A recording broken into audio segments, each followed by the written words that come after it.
Bismillahirrahmanirrahim. Assalamualaikum warahmatullahi wabarakatuh. Kali ini kita kedatangan motor Kawasaki W175 yang ingin melakukan servis bulanan nih Besti.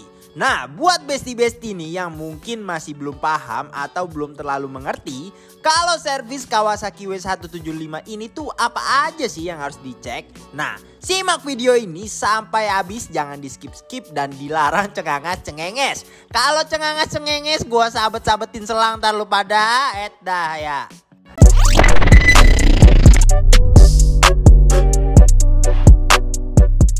Nah, yang pertama harus kalian lakukan adalah pengecekan bagian filter udaranya terlebih dahulu. Nah, untuk kondisi filter udaranya ini masih bagus banget guys. Anjay, jos ngeng jos parda, pokoknya ini mah nggak bakal kita ganti kalau keadaannya masih bagus begini ya guys ya.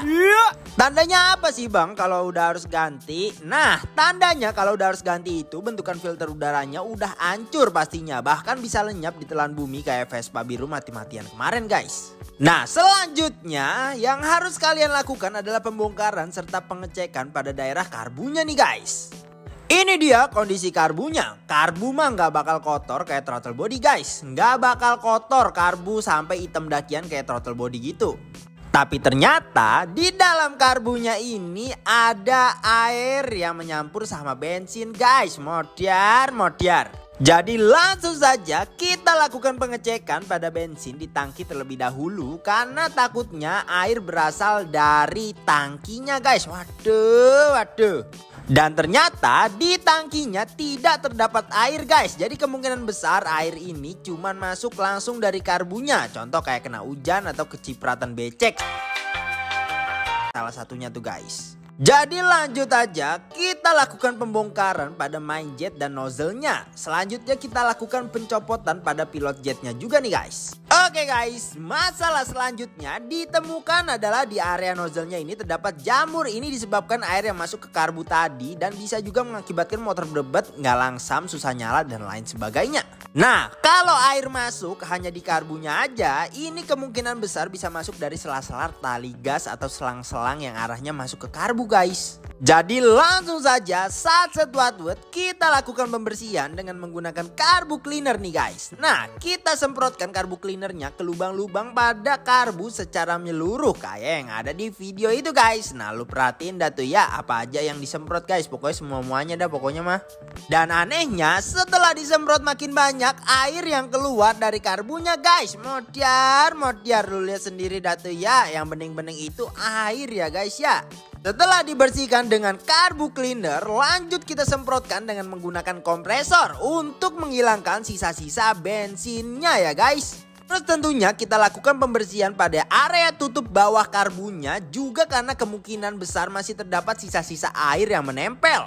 Tentunya untuk finishing kita semprotkan juga menggunakan kompresor untuk menghilangkan sisa-sisa karbu cleanernya ya guys. Pada nozzle-nya kita lakukan pembersihan dengan cara seperti ini ya guys. Kita semprot lewat dalam nozzle-nya pakai karbu cleaner. Trot.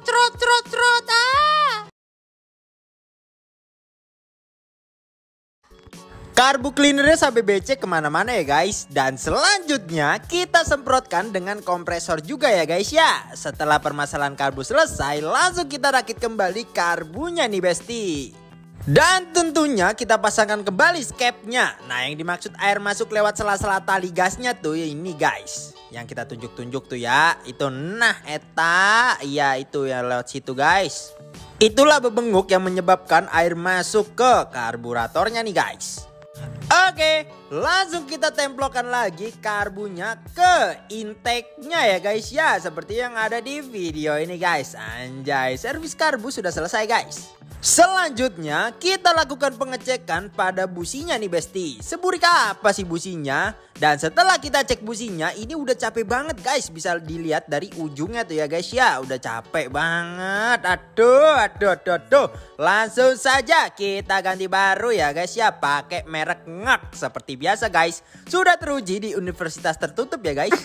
Langsung saja no kecot-kecot kita pasangin busi barunya ya guys ya. Lanjut kita lakukan tes nyala terlebih dahulu.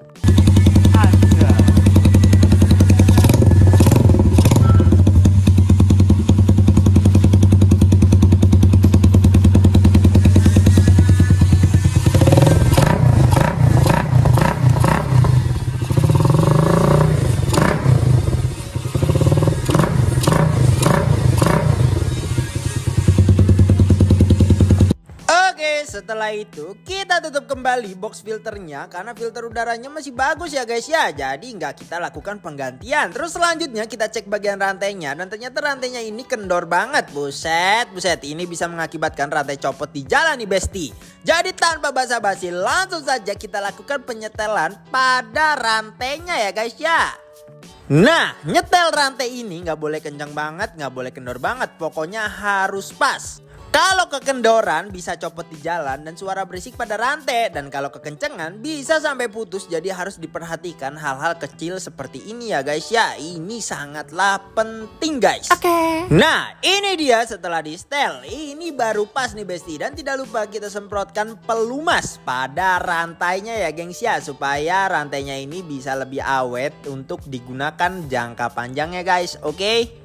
Habis ini tentunya kita lakukan penggantian pada oli mesinnya. Kita lakukan pembuangan pada oli lamanya terlebih dahulu ya guys ya. Nah sambil menunggu oli keluar semua, kita lakukan pengecekan lagi pada filter olinya ini guys. Ya kita bongkar dulu ya guys ya untuk melihat filter olinya seberapa burik sih filter oli yang ada di motor ini guys. Yolah, mari kita lihat secara seksama. Dan ternyata filter olinya ini udah busuk banget. Yang akibatnya sirkulasi oli yang naik ke head kurang maksimal. Yang jadinya bisa bikin kerungkatan pada area headnya guys. Jadi balik lagi ya guys ya. Hal-hal kecil kayak gini harus diperhatikan. Jangan sampai bikin rungkat motor ya guys ya. Aduh. Jadi langsung saja kita ganti filter olinya baru guys. Kinclong banget kan filter olinya. Ora sepele guys. Pokoknya ya iyalah baru guys. Oke. Langsung saja kita pasangkan filter olinya dan kita tutup kembali ya guys ya. Tentunya supaya filter olinya teramankan guys. Oke. Untuk oli mesin kita ganti pakai Federal Racing nih besti. Ora sepele dah pokoknya nih oli guys. Oke, langsung saja kita tuangkan oli mesin barunya ke motornya dan ini dia. Nah, ownernya ini ngeluh kalau bagian rem depannya pokoknya nggak enak dah. Jadi langsung aja kita lakukan pembongkaran serta pengecekan pada bagian penting ini. Karena hubungannya antara hidup dan mati guys. Anjir. Pengereman cok. Dan setelah tercopot, kita lakukan pengecekan pada kampas remnya terlebih dahulu nih guys. Nah, kampas remnya ini masih bagus guys dan masih tebel tuh ya. Lu lihat sendiri ya guys ya. Tapi pada bagian dalam kalipernya ini kotor banget. Bahkan debunya sampai numpuk. Kemungkinan besar ini dia salah satu penghambat dan bikin pengeremannya nggak enak ya guys ya. Jadi saat buat langsung saja kita lakukan pembersihan pada area kalipernya nih guys. Oke, kita lakukan pembersihan setiap part-partnya dengan menggunakan bensin. Dan pas lagi dibersihin kita temukan permasalahan pada ini ya guys ya. Apa sih namanya nih yang lagi gua kuasin nih. Nah itu tuh kendor guys. Coba nanti setelah coba nih kita lihat nih ya. Tuh ya bisa lu lihat anjir kendor gitu guys. Nah ini juga bisa jadi salah satu faktor yang menghambat area pengereman guys. Oke. Jadi sebelum itu kita lanjut bersihkan terlebih dahulu sampai bersih dan kita kencengin guys. Habis ini guys menggunakan impact ya guys ya untuk baut itunya guys. Oke.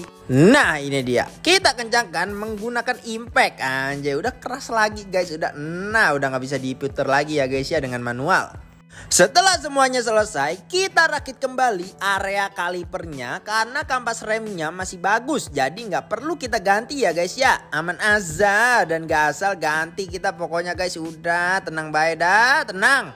Dan yang terakhir kita lakukan penyetelan pada kopling biar ngajoak lagi nih besti. Setelah semuanya selesai, langsung kita tes.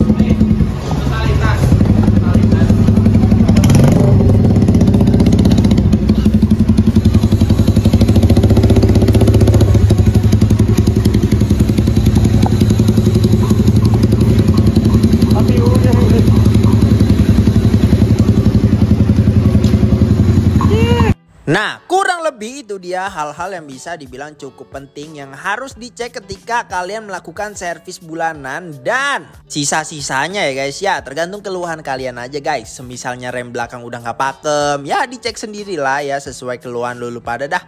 Udah pokoknya gitulah kurang lebih ya.